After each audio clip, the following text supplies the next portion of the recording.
The bit of intro scheme, hope you guys are doing fantastic today. I'm Mysticle, and I'll be bringing you the latest in AR and VR news. So, as usual, you've got chapters down below to skip to any specific part of this video that you might be most interested in, and with that being said, let's get right into it. First thing that we've got is on the brand new v69 multitasking feature. If you guys have seen the previous video, you'll know that this is a pretty big deal. It's the one that allows you to essentially have an app open while playing a game, meaning you can watch tutorials, watch walkthroughs, those are basically the same thing, or listen to music and be switching those songs while you're gaming. Pretty big deal, right? Well, that is supposedly going to be available on both the Quest 3 and the Quest Pro. Some people were asking, trying to figure out whether it's going to be available on other devices as well, but it does look like that is a Quest 3 and a Quest Pro feature. So, yeah, there you go. On another topic, we've got Meta free weekends. Meta is extending its popular free weekends campaign for one last weekend. You can try out the VR hits, Asgard's Wrath 2 and Contractors Showdown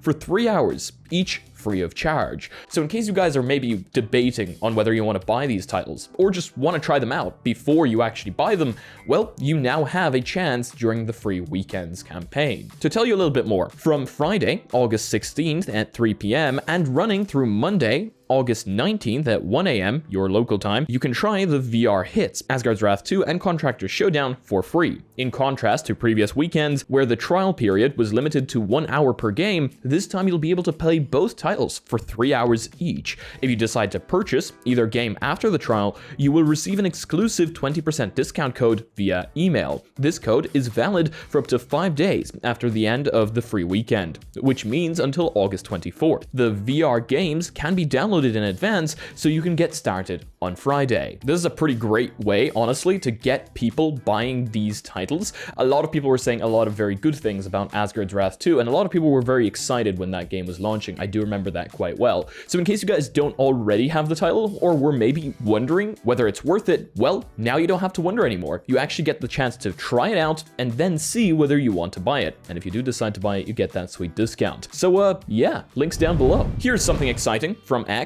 as a lot of people are waiting for Meta to fix scoped storage. Scoped storage came in an update a little while back and essentially stopped us from being able to mod our games. This isn't something Meta introduced, it's something AOSP introduced, which means Android Open Source Project. And now because the Quest is running Android, well, that came in during the security updates. And Meta did say that they are working on a fix there, as it wasn't their intention to block modding. Well, according to Fen on X, v69 allows writing OBBs. You can write data too, but apps won't be able to see it, unfortunately. You still need a PC in order to write to the Android data folder, but you can write to the Android OBB folder now, which is another folder that some apps use in order to store their app data in. It's interesting though that you can write to the data folder, but apps won't be able to see it.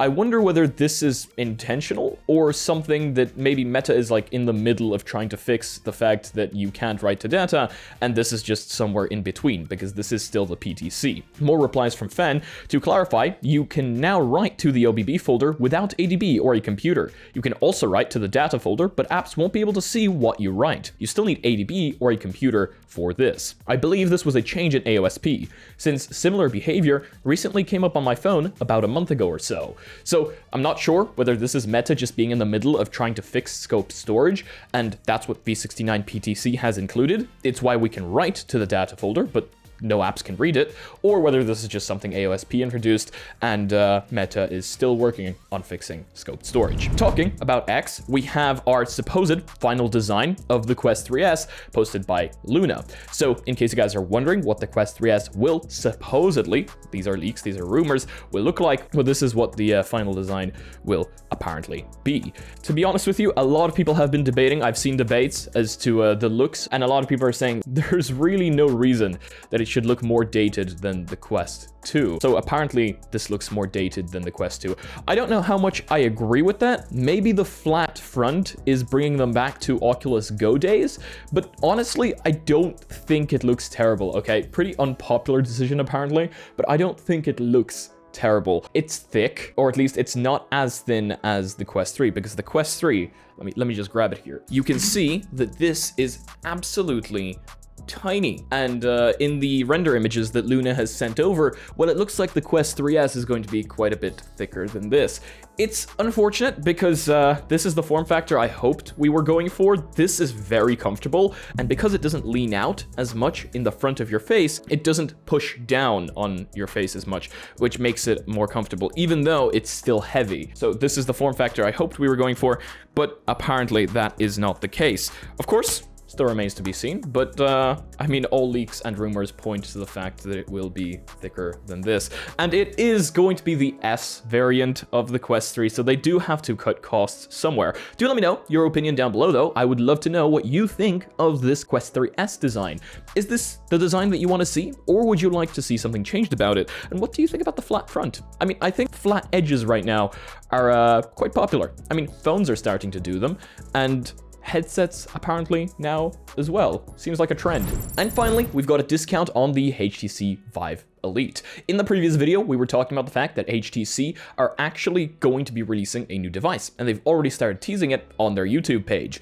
Well, HTC has now reduced the price of the XR Elite, its flagship standalone headset, cutting it down from $1,100 to $900. In addition to permanently cutting the cost of the Vive XR Elite in the US, HTC has announced the same deal is coming to the UK, where the headset will drop down to £900. The XR Elite was first released in February 2023 and was originally positioned as a Quest Pro competitor, offering up a compact and lightweight standalone design and mixed reality capabilities. Shortly after its release, Meta closed the price gap, dropping the Quest Pro down from $1,500 to $1,000, essentially removing one of the Vive XR Elite's headlining features. Now at $900, it appears HTC is hoping to move the Vive XR Elite stock in the US, or what has been the XR segment's most performant market for consumer devices. Additionally, the company is also holding 2 promotions for the XR Elite and Vive Ultimate tracker bundles in the US, which end on August 31st, and you can find those in the article down below. In case you guys have been looking to purchase a Vive XR Elite, now might be your chance to do so. I mean, the price has dropped permanently, so it's not like you're going to miss out, but I do feel like once stock goes away, they might not be restocking anymore, considering they are releasing that new device. Still quite excited to see what they show us this year, even though, you know, HTC has been known for teasing devices to be absolutely amazing and really large, and then they cost a lot and aren't really pointed towards consumers. So I guess we'll just have to wait and see what happens here. Either way though, that's going to be it for today's video. Thank you all so much for joining me. I hope you guys have a fantastic rest of your day or night, wherever you are in the world. If you guys are not yet part of our community, check out our Discord and our Reddit down below, where I want to see you posting your spice memes. And thank you so much to all the Patreons supporting this channel. You guys are amazing. Seriously, much love. Thank you so much for your support. You are what makes this possible. And as usual, if you want to be notified of future content coming up on the channel, make sure to smack that subscribe button with your head, ding my bell, and see you again in the next video. Peace. Dobry wieczór wszystkim. How are you guys doing? We are on roof. This is dedication to the shot, okay? You have to spice up the content sometimes, okay? We are going down now.